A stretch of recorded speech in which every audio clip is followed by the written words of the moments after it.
What's going on YouTube? It's KDZ bringing you guys another Market Watch today. This is a special edition episode.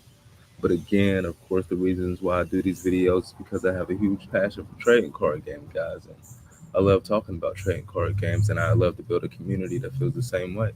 And with that, let's get into it. Like I was saying, this is a special edition. Um, it's earlier than the times that I've told you guys in previous videos. Our normal times is uh, around 5 p.m. Central Standard and around 10 p.m. Central Standard. Every day we do a part one and a part two, trying to bring you guys some value, um, trying to share our passions. Um,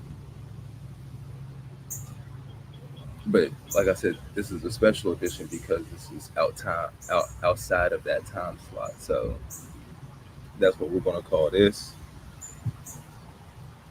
Right now, was looking at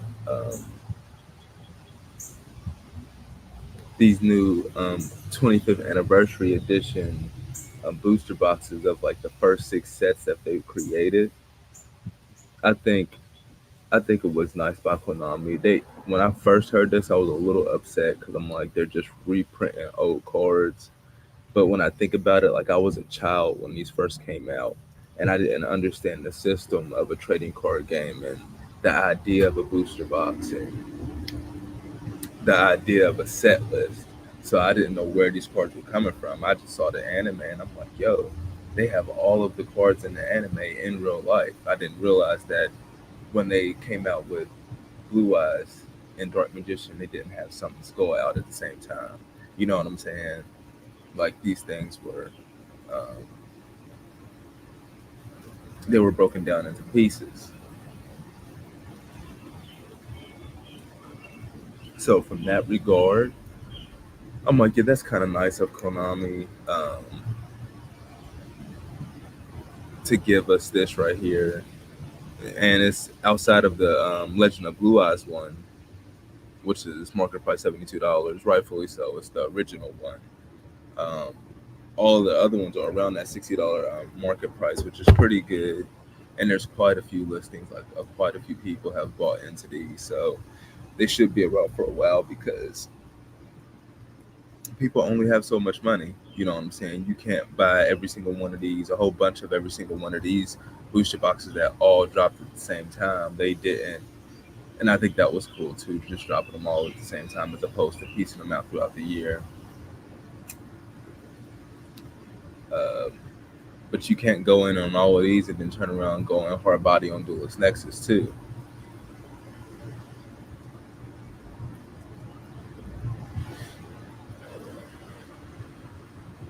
Like always, guys, we out in the back patio shooting this market watch. Taking in that nature environment, the trees, and it happens to be raining right now. I'm not sure if you guys can hear it or not, but I would have been out here earlier, probably around like 8 a.m. Um, Central Standard, but it was raining, and I talked about this in an earlier video. But yeah, because we do shoot these market watches outside, we can be subject to the weather at times, and my patio it can hold out on light rain, but if it gets too heavy, I can't put the laptop in danger like that,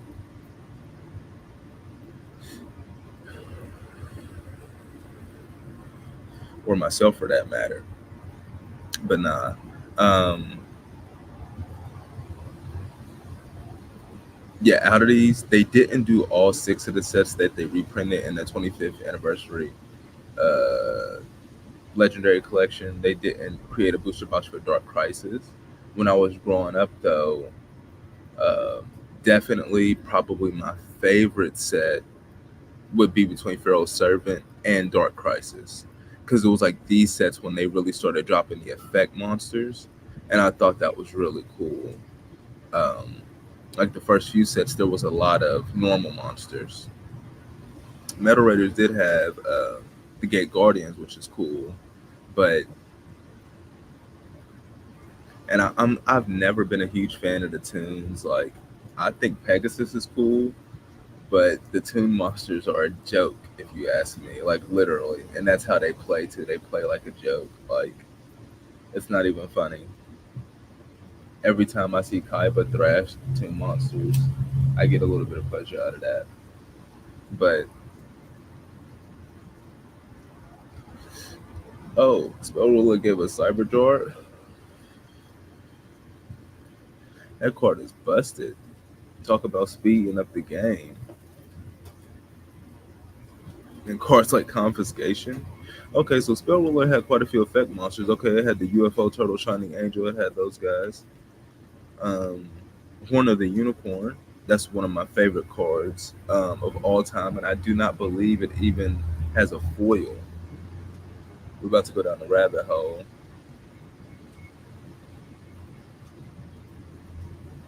Yes, bro, like Konami.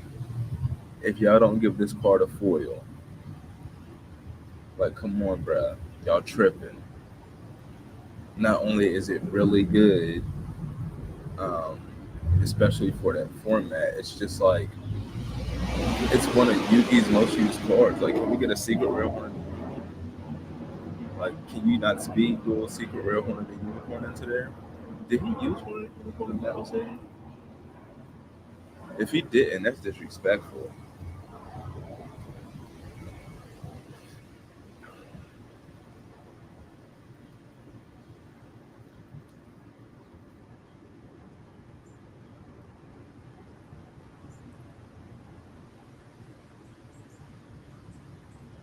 But yeah, I really like Feral Servant because of Buster Blader. That's probably my favorite card out of all these first six sets of Buster Blader. Like the artwork, him holding the sword, and it moving at that high speed. Um, having that effect that gives him a little bit more attack power than Blue Eyes on board.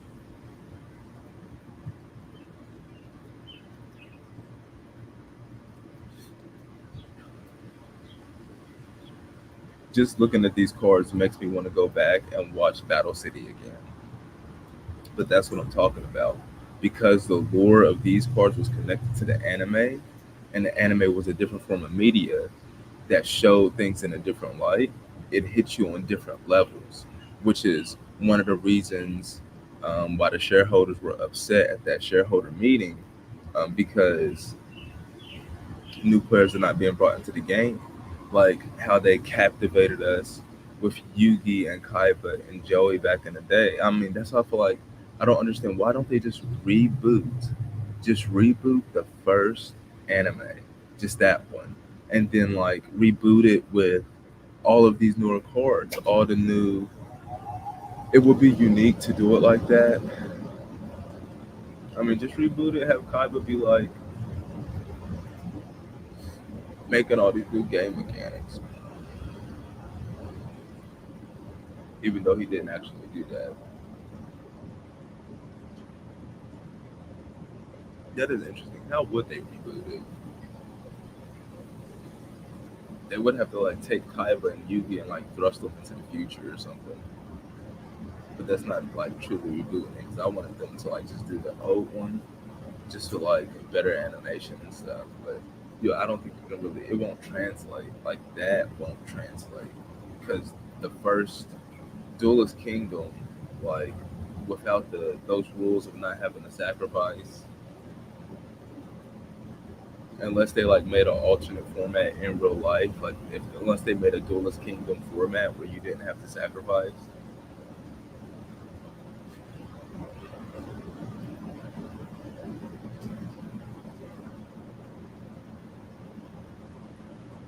I don't think it would translate.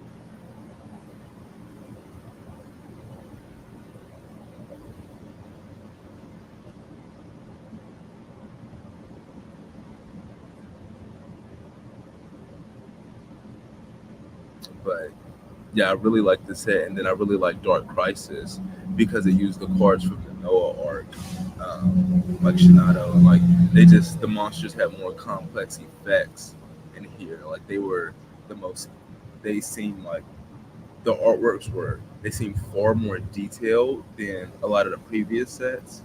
There seemed like there was a lot more connectivity because you had the Terror Kings in here Was there another theme release? Yeah, the Guardians released in Feral Servant. No? Was there another? Invasion of Chaos came out after. No, I think Dark Crisis was the first one to enter um pit themes inside, like with the Archfiends.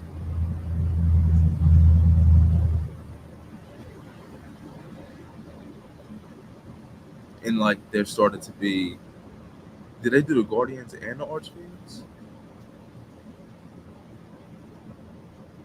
Yeah, yep. So it was Dark Crisis. That was the first one that started to show theme connectivity. That's why like things started to become more complex. Like you got Skull Archfiend of Lightning and then Cherokee. Like that's why like this set Dark Crisis um, played a huge role in like rejuvenating my spirit for Yu-Gi-Oh. Like as the years went on, like seeing like making the game feel like it's constantly evolving. And Buster Blader was just that awesome artwork and awesome monster used in the anime that did the same thing.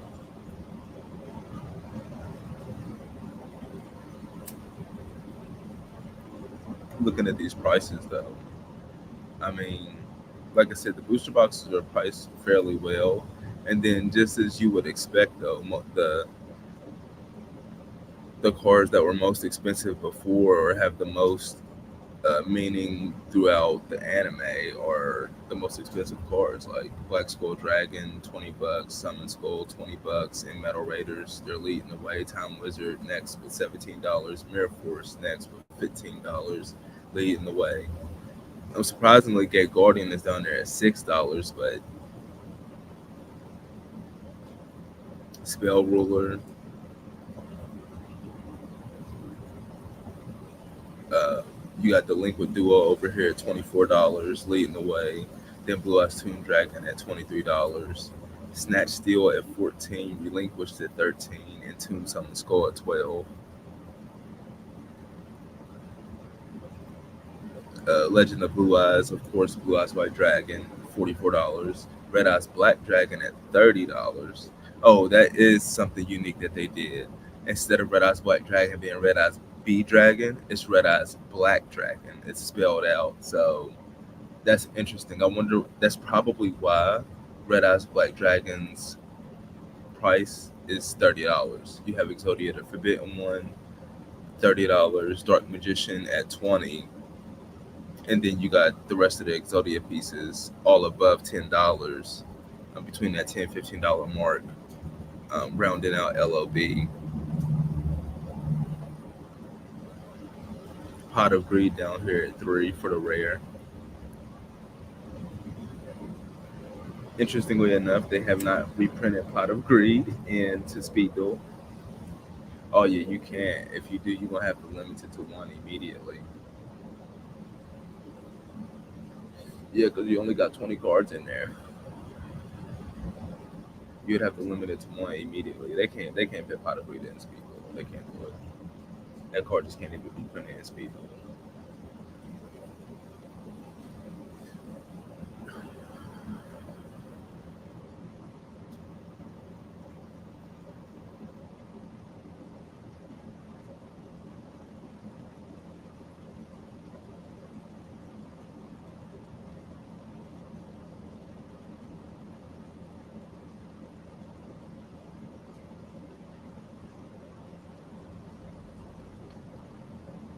See if we can get this checked out. I don't even know. Are we even? Is our audio even on?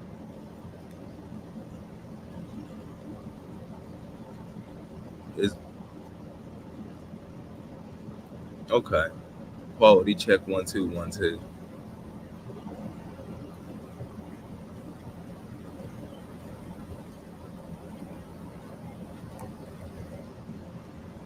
I gotta check that from time and again because making a whole 30-minute video with no audio,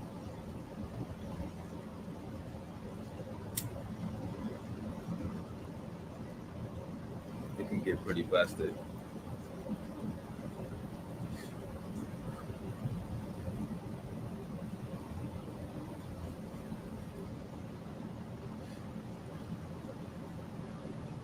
But yeah, all these are collector's cards. Like nobody's playing these cards. Pharaoh Servant, you got Jinzo leading the way at $20, Thousand Eyes Restrict at 9, and then Buster Blader at 9. Invasion of Chaos, you got Dimension Fusion at 24, then Blackluster Soldier Envoy at the beginning at 15, Dark Magician of Chaos 15, and Chaos Emperor Dragon Envoy of the End at 13.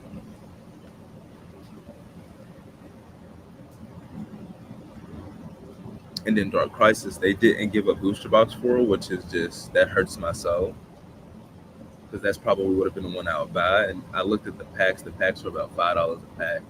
24 packs that be when you're like 120, $120 plus tax, probably plus shipping. So that's double the price of what those booster boxes, all the other booster boxes are selling for just 24 packs. So that hurts my soul. Hopefully they do drop Dark Crisis later on this year, but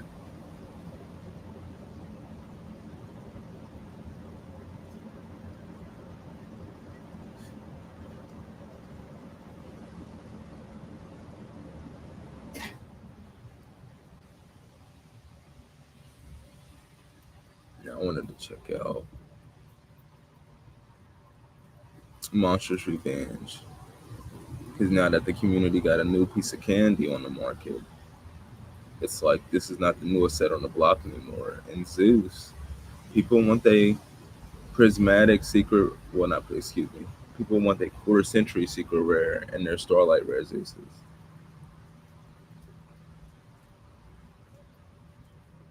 Booster boxes at 65.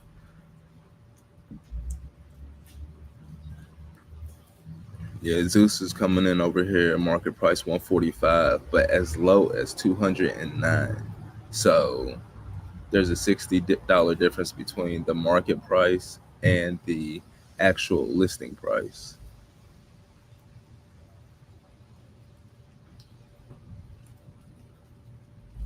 Madoche Queen Terra Masuden did the same thing. It then shot up from $50 that it was at. Market price got it at $65, and the lowest listing is actually $75. However, Danger Nessie is falling out on its buyout, with market price being at 57, and it's as low as 46. So everything else has been holding steady. Oh no, that Tri-Edge Master, yeah, he got bought out to the point of from like 30. It was like 30, $40. Market price got him at 51, but the lowest listing has him at $80.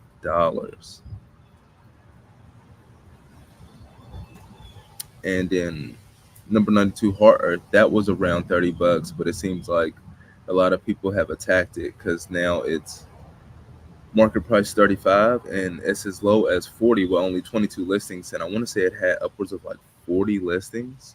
So I'm not sure if this was featured in a recent market watch or whatever, but that's surprising. And then Ptolemaios, it had 50 plus listings and it only has 40 now. So that's been either people didn't taking them down, like I don't want to sell it for that cheap, or it has some movement. Some people went after it.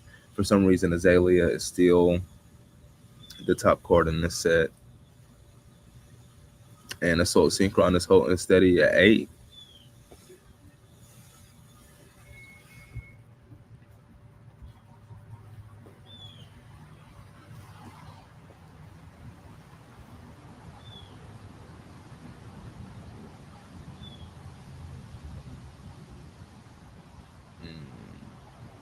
After that, you got a lot of cheap secret rares in here, guys. I mean, you can't really lose any money on secret rares this cheap. All you can do is go up. It just there's the time horizon in your investment. But if you're just trying to get the card to play the card, definitely buy it now. If it's down here on these lower end,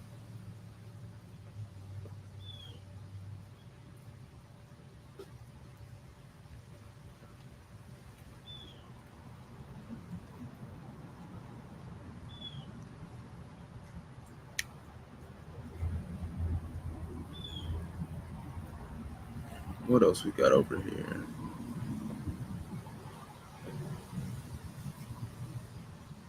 Yeah, everything is organic. There's nothing. The market is constantly flowing.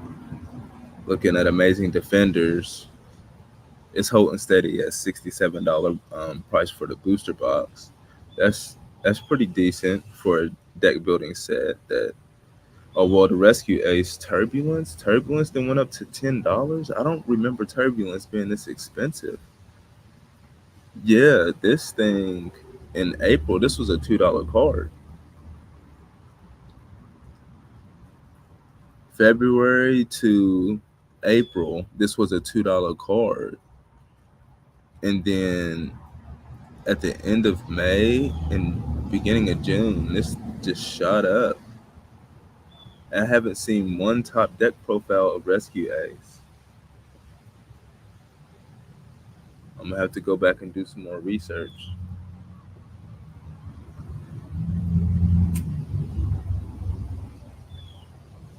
I'm gonna have to get the homie's name. There was like a scientist in Pokemon movie 10, The Rise of Darkrai, and he had always, when he would see something new that he didn't understand, he'd be like, I have to do more research.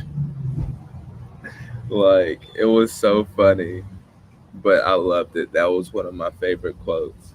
I gotta get his name.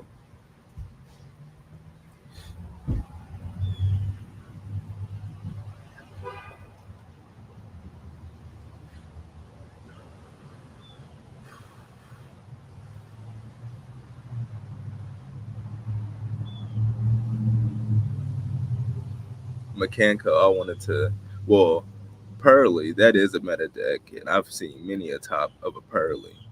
Um, I wish they would have left Pearly at full power. Like, I don't know why they weakened it so soon. Like, let it be strong. Like, let it have its time in the limelight. It's it's been vying for time in the limelight with an immediate hit on the list. Look at that image right there, Per Lily. That's a smug look right there. Per Lily is like, "What's up, bruh? You need something? Hold on."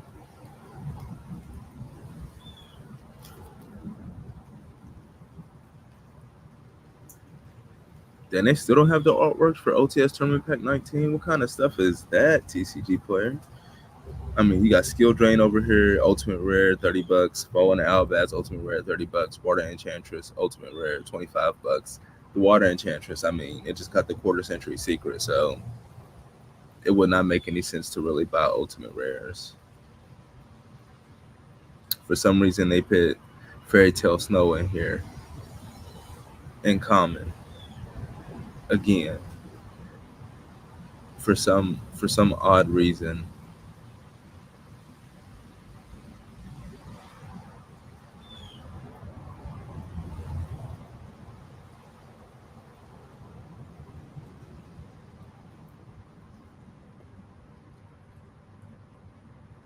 Wow, Scott Sugar H Ray OTs are $25 with 97 listings. What? 97? Your Water Enchantress has 90. What's with all these listings for these? Like, that makes me feel like these Ultimate Rare packs are being opened up at a record rate. I've never seen so many listings of the OTS Ultimate Rares on here like this. It must have been a while since I looked at this. Almost 100 listings. No wonder why they're so cheap. The supply is plenty. Ghost Reaper and Winter Cherry's Ultimate Rare is $18. What?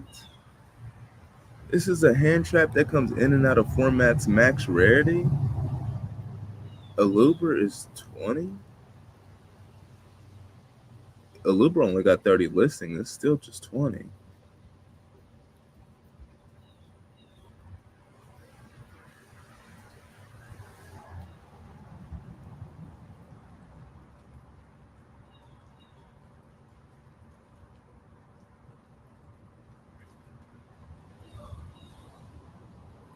You got the Shining Victories, Ghost Reaper, and Winter Cherries, 174 listings. We want first edition. It's at $4. That ultimate rare really, because this was like a $20 card. It was yeah, back here in last year in August, it was $20 for first editions. That ultimate rare dropped it all the way down to 5. How the mighty have fallen. It went from a $60 playset to a $15 playset. Well, I mean, if you wanted your secret rare ghost, a Reaper and Winter Cherries from Shining Victories,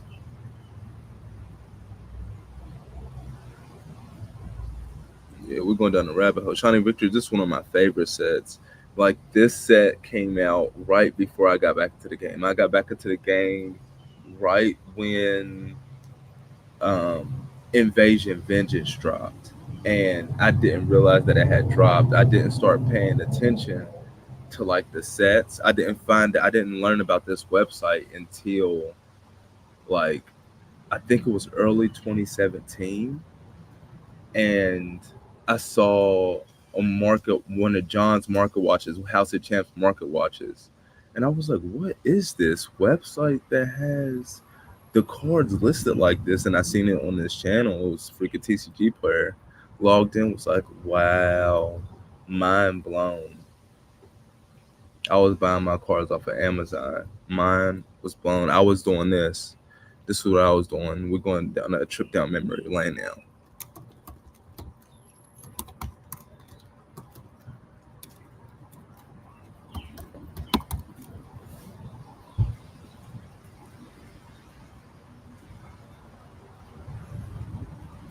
I would be on this website. This was the website that just like kept me updated on Yu-Gi-Oh. And I come here and they have the new sets, and I click on the new set, and I read the cards and look at the awesome artworks, and I'm like, yo, this is so dope. Like this is where I get it. And back then they didn't have a link to TCG Player or eBay. They just had the link to Amazon, and I clicked the link, and then they sent me to Amazon for the card, and this is where I bound at. But when I seen that video from House of Champs and I seen TCG Player, like I said, my mind just was blown, and I was like, what have I been missing? And ever since then, I've been on TCG Player, but I still come back here. This is where I come to look at the artworks, anything, look at the rarities, anything secret rare or lower. They normally have the best resolution, and this is where I come to read them because I like reading the card from the card.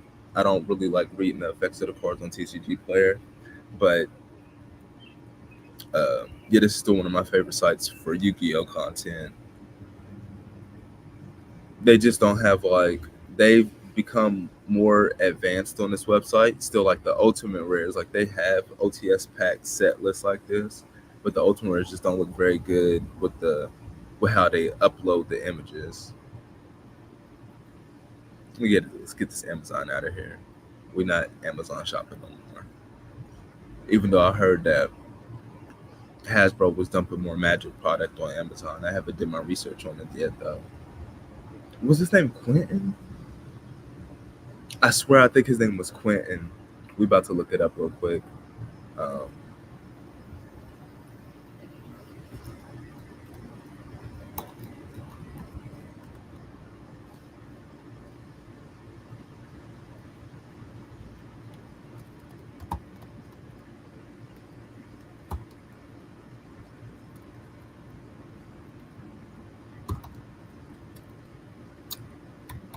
I don't know.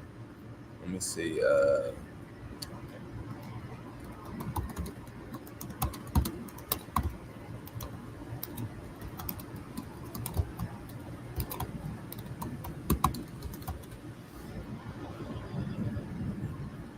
Tonio. My homie's name was Tonio. Oh my goodness.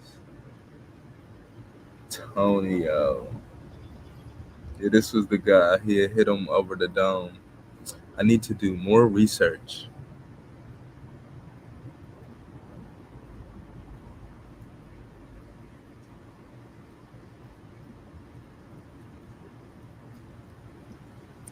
Well, yeah, like I was saying, I'm gonna need to do some more research on that Hasbro dunk, but I saw Alpha Investments talking about it. But I just be wanting to come out here and talk about the cards. But we can't do it for all day. Well, hopefully, guys, I provided some value to you with this video. We're going to talk about more giveaways probably later on today. We should hit our normal times. And with that, we're going to be getting up out of here.